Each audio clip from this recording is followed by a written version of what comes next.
a gente vai continuar falando sobre os Estados Unidos. Nas aulas passadas, a gente falou sobre a independência, né? 4 de julho de 1776, mas igual à independência do Brasil, assim como na independência do Brasil, a independência dos Estados Unidos não foi da noite para o dia, né?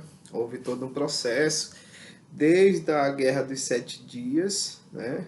Contra aí os ingleses e franceses tiveram que guerrear para que os ingleses pudessem enfraquecer e os Estados Unidos pudessem conseguir a sua independência, né?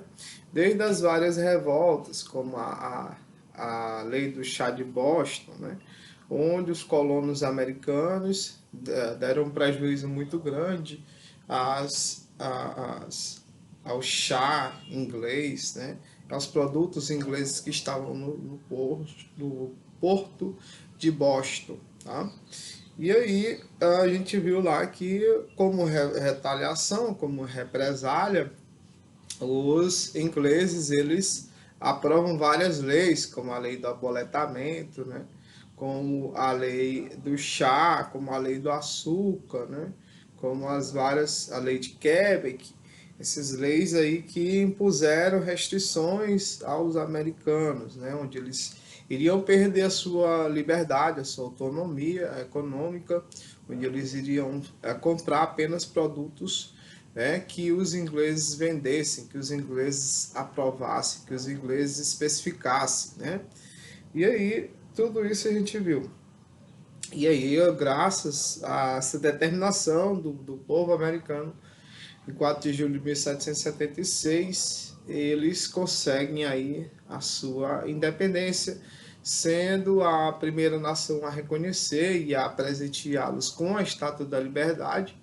Os franceses, né, dão esse presente aí para eles, reconhecem a sua independência, né, que foi muito importante para o resto da América, assim beneficiando os outros povos, os outros hermanos, os outros irmãos latinos a conquistarem a sua independência também, tá? Então, aqui na página 168, 168, a gente vê a questão da expansão territorial. Esse assunto a gente já cantou ele, já falou sobre ele bem no começo do ano, né? A gente falou sobre os Pilgrims, os primeiros peregrinos, os primeiros habitantes americanos, que eram lá os ingleses protestantes, né? Vinham fugindo de perseguição religiosa, vinham em busca de liberdade religiosa, né? Vinham em busca de liberdade de pensamento. Então conseguiram, ao chegar nos Estados Unidos, até então não era Estados Unidos, era apenas 13 colônias da América, né? E conseguiram aí a sua liberdade religiosa, né? Ainda não a sua liberdade política, ela foi conseguida aos poucos, mas pelo menos a sua liberdade religiosa, né? Ok, então nesse processo de expansão acontece o destino manifesto, né? Eles acreditavam que por eles serem, né, puritanos, por eles serem protestantes, por eles serem religiosos, eles acreditavam que era como se Deus tivesse falado para eles, igual Deus falou lá para Israel, né? A questão da Canaã, a terra prometida. É como se Deus tivesse prometido para eles a expansão do território, né? Dominar o território. Então, após a independência, demorou pouco mais de 100 anos, né? Em 1803 eles já começam aí com a compra da Louisiana aos franceses, compraram a Louisiana dos franceses, e aí em menos de 100 anos eles expandem totalmente aí o seu território, seja através da compra, seja através de guerras, né, das conquistas, seja através aí da conversa, né, da diplomacia, como no caso a Inglaterra cedeu territórios para eles, né, através aí dessa diplomacia, através da conversa, né. E outras formas não, guerrearam muito com o México e chegaram a tomar a capital mexicana, né, para poder colocar pressão sobre os mexicanos. E aí, o Texas, por exemplo, é um território que foi conseguido através de guerra com o México, e eles tiveram que pagar uma indenização de 15 milhões de dólares na época e ficaram com o território, né? E ainda hoje existe a questão do preconceito dos norte-americanos com pessoas que vivem nesses territórios que foram dominados pelos mexicanos, aliás, que foram dominados dos mexicanos, e é onde os americanos chamam esses moradores, como os texanos, eles chamam eles de chicanos, uma forma preconceituosa, uma forma pejorativa de chamá-los, né? Como se dissesse que eles são interioranos, como se dissesse que eles são, né, pessoas do interior, pessoas inferiores. Ok. Olha só, então esse tratado foi chamado Tratado Guadalupe Hidalgo. Esse Tratado Guadalupe Hidalgo é o que eu estou falando, que os Estados Unidos eles guerrearam contra os mexicanos, tomaram, anexaram territórios, né, e como o do Texas, né, mas também teve a Califórnia, Utah, Nevada e o Novo México. E aí, ao pagar esses 15 milhões de dólares, eles ficaram com essas regiões, ao assinar esse tratado chamado de Guadalupe Hidalgo, tá? 1845 foi assinado esse tratado. E aí, assim como no Brasil também, houve expulsão, houve o assassinato, o genocídio, né, de indígenas, né, dessas etnias indígenas. E aí, nessas três principais etnias indígenas, estão aí o principal grupo, o grupo dos Siús, né, que está dividido nos Dakotas, ou Santis, ou o grupo dos Siús, os Lakotas, ou Tetons, e o grupo dos Nakotas, ou Iactons. Né? Não só os Siús, essa etnia foi dividida nesses três grupos, né? Não só os Siús, mas também os índios, que eram os ameríndios, né? Os índios americanos, os Cherokees e os Apaches também, tá? Os Apaches eram os grupos originários do sudoeste americano. Então essa população, essas etnias indígenas, elas foram totalmente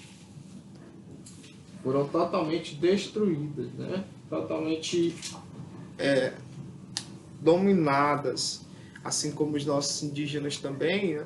Restaram muito pouco deles, muito pouco desses indígenas originais, restando apenas aí os descendentes, né, desses indígenas. Lá, os descendentes dos Siús, né, dos Cherokees e Apaches, e aqui os descendentes dos nossos várias etnias indígenas que existiam, né?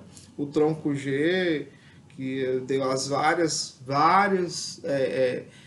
etnias indígenas, como os tupis-guaranis, como, enfim, vários grupos, eram mais de 2.000 grupos étnicos, né, no Brasil na época. Ok, a compra de regiões, né? 1803, a Louisiana é comprada da França, e vários outros estados também houveram essa questão dessas compras, né?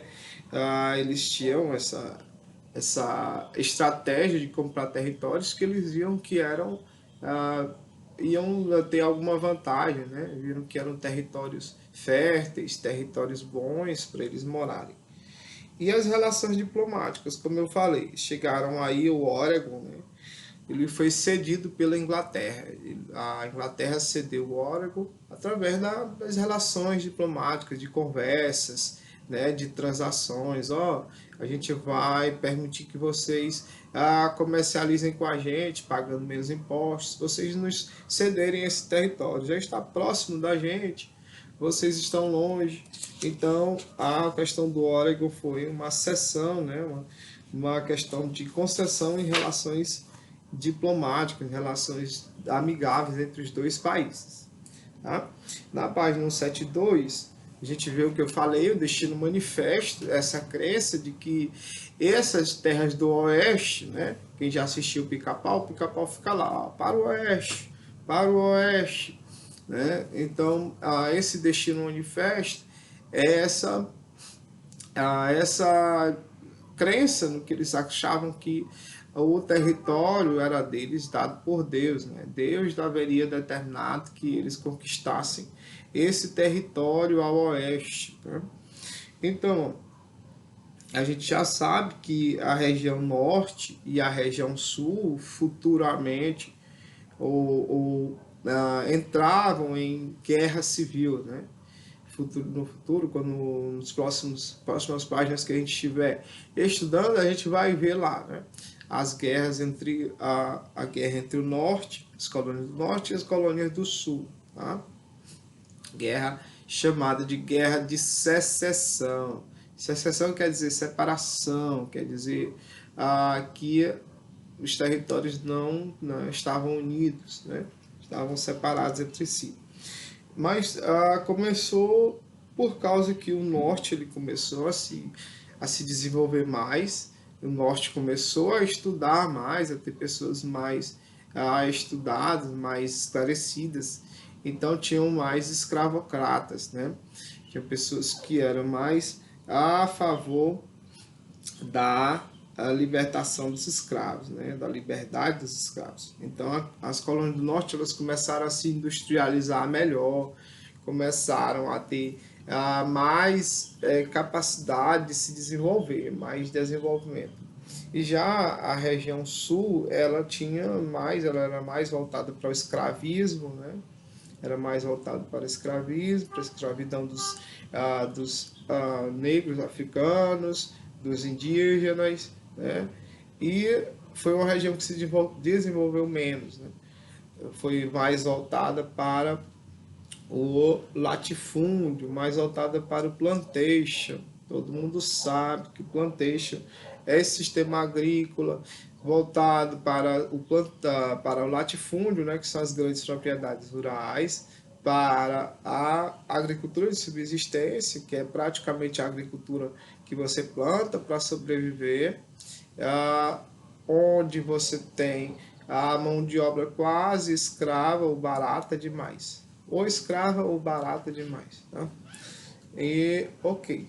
Agora, pessoal, vou pedir para vocês para fazer essa atividade, é bem pequenininha, a página 173 e 174, tá? Na próxima aula a gente continua aí a partir daí. Bom dia a todo mundo.